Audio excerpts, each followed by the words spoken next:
All right, guys, we're here at the Sim Expo. It's day one. We've just walked in. There's tons of stuff. RJ, if you want to pan around so people can kind of get an idea of the lay of the land. Behind us, we've got the time attack stuff. RJ is panning over to the other side right now. But there's a ton of things that we're going to play with. We saw a bunch of motion rigs when we came in. We're going to get on that. We're going to see if we can't get Robin to puke in the VR section. That might be funny. If we do that, I'll make sure to censor that, but we'll have that in there. But yeah, we're going to get going. We're going to get moving around, see what's going on here.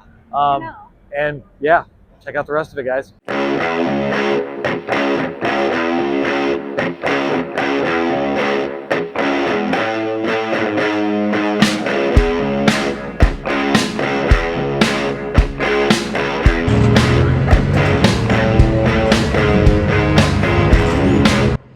So this was one of the actual first places that we stopped during the day. This is Arc Dynamics.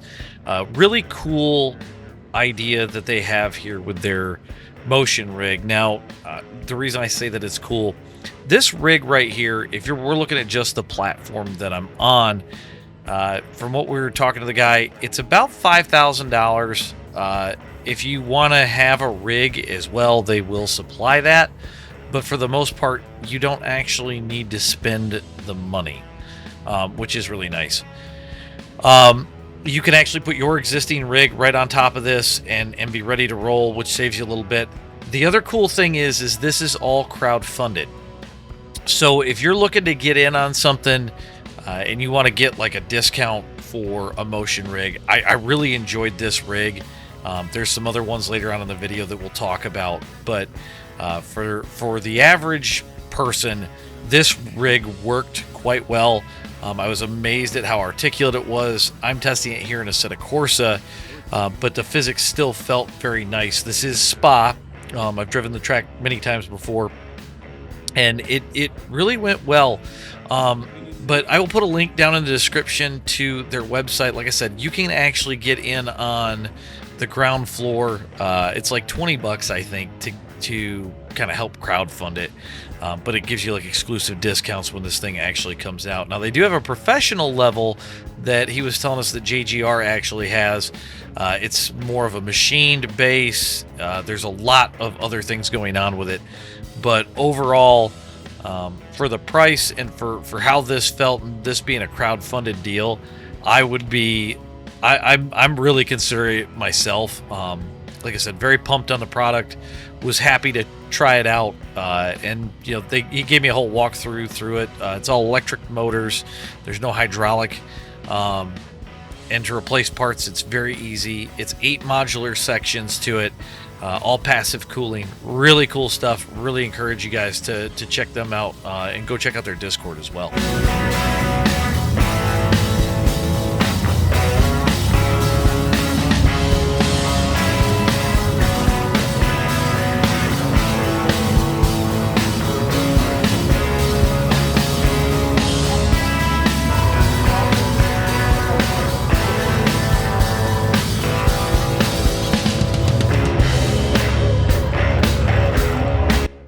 This was the second place that we stopped. This is Admin Box. These guys were really cool, and they have a really awesome product. If you are a league admin or anything like that, this is the box for you. I know Captain Killam has one. Everything, you could bump this thing like crazy. The red buttons are the car numbers, so you can select your car numbers, and then you can press whatever race control thing you need to do. So you can't like mysteriously bump it and like boot somebody or something like that. I will have a link to the description. Cost on this box was right around $200, but a great group of guys. We talked to them for quite a bit of time, and I'm actually excited to get one of these for Robin, and I know she's excited for one as well. All right, so the next stop on our list after we saw that these guys were here is the Goat Locker Racing guys. If you don't know their story, I highly suggest that you go check them out. You can find them over on TikTok. They have a website. A little bit of background. So it was started by Patrick Drabick. They do a lot of support with veterans and first responders. One of the cool things that I really enjoy about them is they do a giveaway with the sim rigs and stuff, they give them to veterans that are pretty close to them. It's kind of a really neat community, but they had a hot lap challenge, and as you can see, Dennis is on the board at one point here, and we were chasing it at Chicago in the Xfinity car, which was really cool. But these guys go way back. I mean, they go back to 1996 Papyrus days. Really great group of guys to just kind of shoot the bull with. We talked everything from sim racing to military stuff. Dennis is, currently in the military. JD is former Navy, so it was kind of cool for them. And Patrick gave me some funny info about a couple of the PRS guys. I won't say names, but I'll just say that he has amazing hair. I'll say that. But like I said, overall, these guys were a blast to hang out with. None of us seem to be able to really beat what I believe, and Dennis can correct me in the comments if I'm wrong. It came out to be like a 30.2, and this was a custom setup in that car because it was very loose. Put it down? You show him up? Oh, no, you got A lot of times she can. Not in that car. Well, she can throw. Sometimes you pull out some weird lap times. Chicago, we'll call it a super speedway if you want it. You put her on Dega, it might be a different story, but.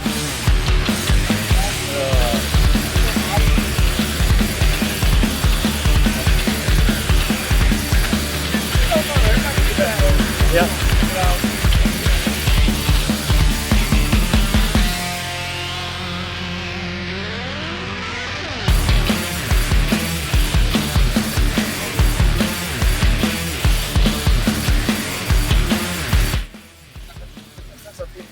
Okay.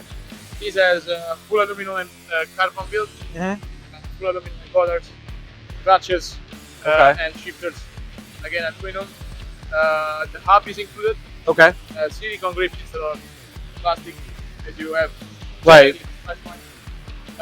Still the same way switch. Okay.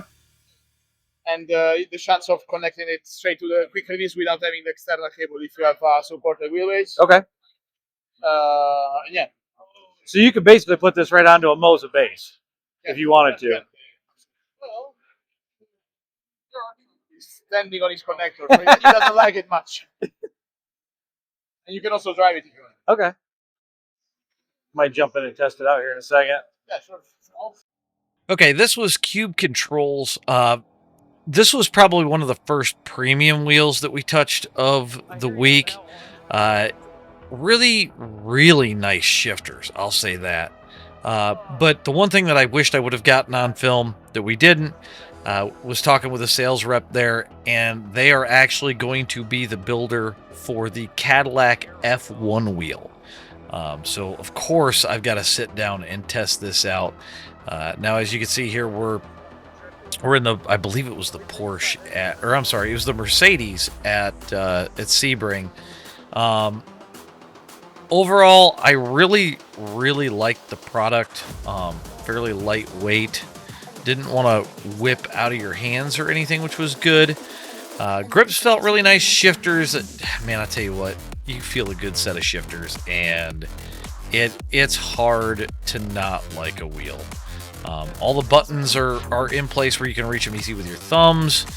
It did have the optional handbrake and clutch levers as well. The rotary motors were nice and soft and smooth. Didn't get to play with the screen too much, and I think that's just because of the fact that they just didn't have it set up to interface with iRacing. But you can get these wheels and put them on pretty much any base that you want, so you don't need to have like an Invictus or an ACER or a Moza, or specifically like they don't offer a wheelbase. So price point not too terrible, about $600-700. So go give them a look if you're looking for a new wheel. Now, this was my favorite section of the whole thing. They had a bunch of different panels, but this is the history of sim racing brought to you by SimPit. I thought they did a really good job with this. They cover everything from the early stuff from 1979 all the way up through present. Really, really awesome presentation by these guys, and I don't think there was one of us that didn't like it. Here you go. Oh yeah. Right? Yep. So yeah, so I guess what do you guys prefer? Do you guys prefer iRacing graphics or NASCAR Racing 2? Oh. Sean's kind of like a little bit more towards NASCAR Racing 2. Onward to more wheels. This was Gomez Sim Industries. They had some really nice wheels. If you want the round or you want a formula wheel, as you can see here, Robin found a new wheel. That wheel that she's actually looking at and taking a picture of that she's told me she now wants. It's a $1,300 wheel. Again, just like the Cube controls, you can pretty much stick them on any wheelbase that you want. They don't offer their own wheelbase. We did test this out on an Asetek Invictus wheelbase. Again, really nice shifters. I almost think these might have been better than the Cube controls. They were very smooth, very plush. Not overly audible, which was good. So if that's your thing, like if you really like noisy shifters, you know, they have options. But they were really cool guys, gave us a lot of good information, and all of these are fully customizable over on their website. Yeah, I'm tempted. Oval under caution. It's like if I could just do this instead of use my foot, that'd be real cool. Yeah, that's actually what I do. Yeah. Do that. Is this one the same price as the other one? This one's a little bit higher. It's $1,570, but that's for the clutches. And then also, a cool thing to note about these is that they actually, since they're dual clutch, there's a couple different ways that you can configure them. So you can have it so that, like, I'm just gonna do this example. This is a dynamic master clutch. So let's say you press in like left or right, whichever one you let go first goes to your bite point, and the next one is releasing completely. Or you can make it so that Sick. yeah, whichever one you can also make a master that only goes to the bite point as well. Gas brake, you can actually make these act as buttons as well if you need it. So there's a few options for the clutches. Yeah. Nice. Okay. So if your pedals died, you'd still have a wheel that you could drive with. So this is Yeah. the more expensive. Yeah, of course, dear. Every time with you.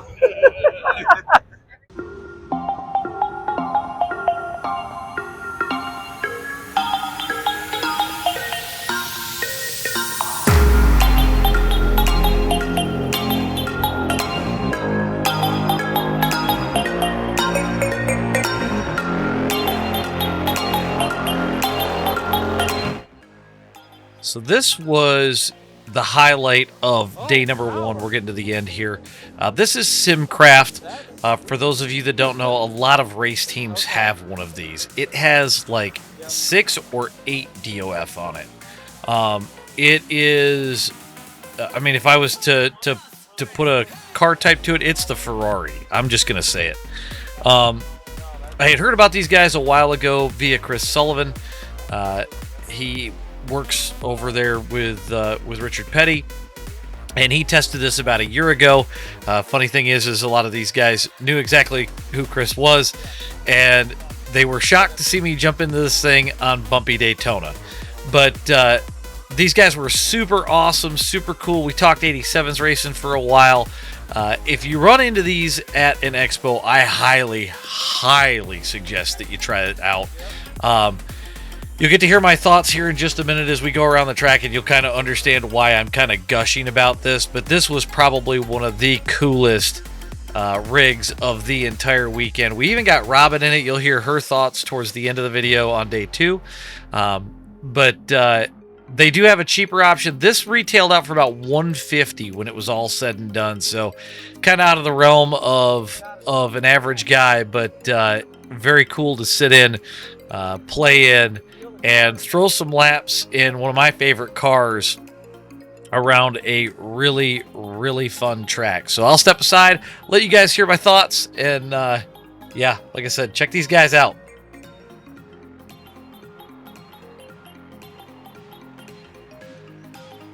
Holy shit. You can feel the banking, I can tell you that.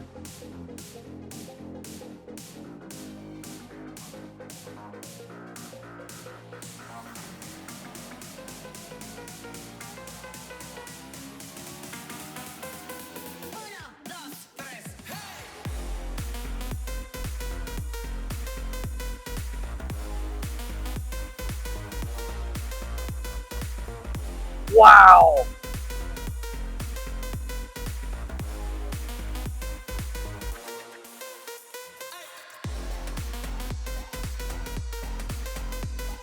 See if we can actually set a lap time worth of beat. You can hear the right rear sliding. No wonder this setup sucks on iracing.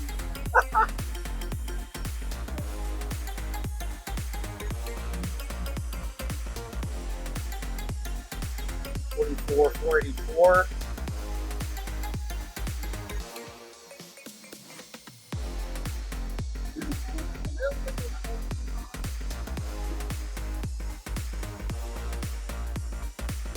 This gives you a new appreciation for Dale Earnhardt, I'll tell you what. Everybody says these things are a bear to drive on sim. I'm pretty sure these are way, way more of a bear doing this. Holy cow.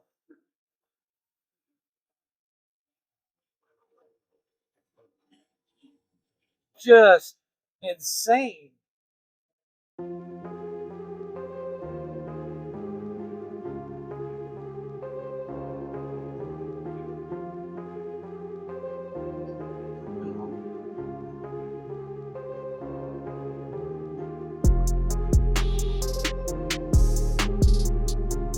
Let's try and drop it from the top to the bottom and see what happens.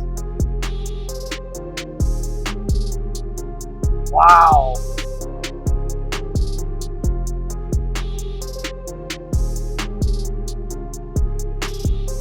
Yeah, you can actually, I swear to God, you can feel all four corners.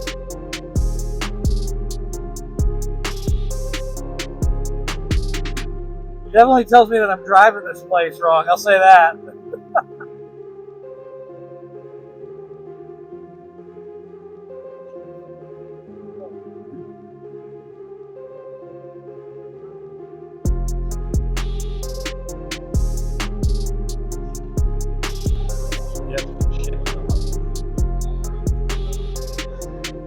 That is a shit ton of money. Because that's a shit ton of money in that thing.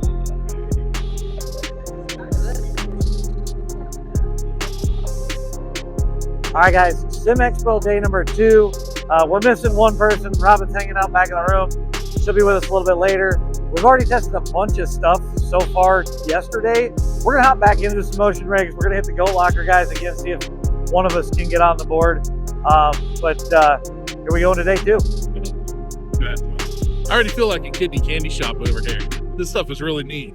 I know I'm already going to leave here feeling like I got to get one of these motion sim rigs.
Yeah, I really like this wheel. I'm a big fan. He said cost around $600 to $700, shipped by October. Shifters feel really nice. It's all plastic, which is kind of cool. It's composite. No aluminum to keep the wheel light. The screen, they're talking Sim Hub integration, which is cool. Really excited to kind of see what that looks like. Ooh, if we get loose, there's dirt everywhere.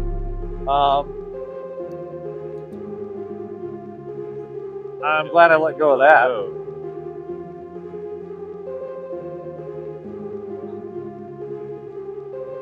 There we go. Yeah, those encoder motors feel super nice too.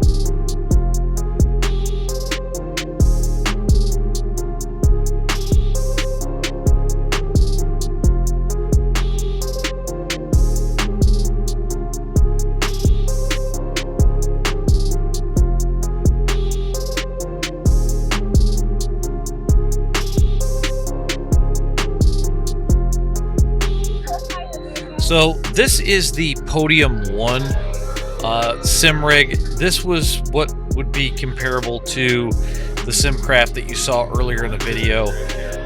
We tried this at Road Atlanta. I haven't really driven Road Atlanta, and it was in the Mustang, so that kind of threw me off. But I hate to say it, not a fan. Very rigid, very stiff. Didn't really care for the way that it seemed to articulate. I mean, yes, you've got a lot of movement, but it just didn't feel natural to me. This was about the same as the SimCraft. I think most of it's because of the way that everything attaches to the bottom. Instead of being out further, it's right underneath you, and I think that kind of throws you off a little bit. So now we're getting down to the end of our day here. Dennis and RJ, as you're going to see here in the next clip as well, they're both in the lesser on the SimCraft. This is still about a $50,000 rig with everything. Still, you know, pretty nice setup.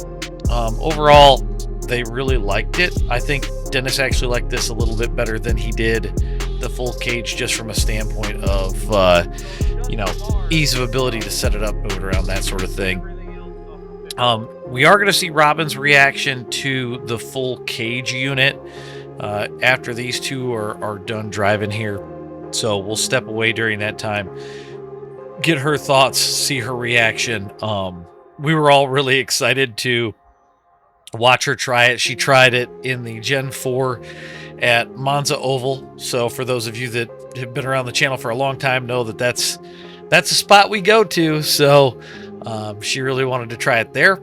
And like I said, I think she was pleasantly surprised. They made some adjustments that gave her a little bit more feel after a minute. So that's where we're going to start. But I'll go ahead and shut up now. We'll get back to it, and we'll hear Robin's thoughts on this.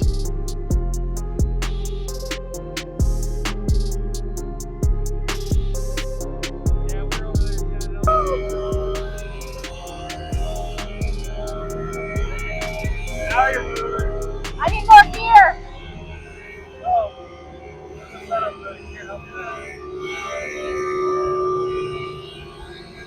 What do you think of the rig itself? I love it. Talk about how you feel. My arms hurt. Your arms hurt? Yeah. I want to go faster, there's just not enough gear. How does the motion make you feel when you're going into the turn? Good. Yeah? Yeah.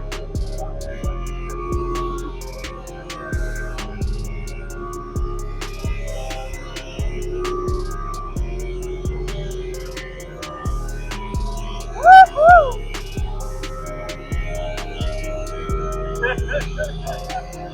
Something that you can't really get a full sensation of when you're not in one of those. Right. Very nice. Well, that's all we got from the Sim Racing Expo, or Sim Gaming Expo, if you want to call it that. There was so much more that we could have covered. So I don't even know. They're just tons of stuff. If you guys ever get a chance to go to one, I highly suggest it. You know, the one thing that I would tell you is, you know, yeah, people might look at you and say, well, that's nerdy. But if it's something that you're passionate about, by all means, go check these things out. One thing that I wish that we would have gotten in there, and I didn't have any video of it, they did a women in sim gaming thing, panel, Robin really wanted to watch it, and I took some things away from it myself. One of which is, you know, when you have something that you want to stream, even if other people think it's crazy, people are going to watch. So at the end of the day, you got to do what's best for you. Outside of that, we're looking forward to go back next year. So if they have one here in 2026, we're going to go, probably take an even bigger group this time. But I've got to thank my wife for letting me do this, as always. And as you can see on the smile on her face in that last clip, I think she enjoyed it as well. Thanks to JD, RJ, Dennis for all coming. We had a great time. We had a gas. Even wound up stopping at a micro center, and I got some parts for some upgrades. So that'll be coming too, with the goal that by next spring, we will be going 50/90 on this channel. You heard it here first. So we got big things coming. I saw some things at the expo that, you know, down the road I'm looking at. I myself have helped crowdfund the Arc Dynamics sim rig that you saw earlier. I just did that today. So we're on an early list for that. So maybe we see motion here in the next year, depending on how things continue. But anyway, huge, like I said, huge shout out to everybody that went with me, that went with the channel. If you want to hear more technical thoughts, I will have some comments over on JD McHaley's video that he's going to be putting up here in the next day. So be on the lookout for that. Thank you to George over at Sim Racing Expo for putting this whole thing on. It was absolutely amazing. You know, if you saw me at the expo, but you didn't say hi, you know, if you see me at the next one, come on up. I'm a normal guy, you know, say hi, and we'll catch you guys at the races.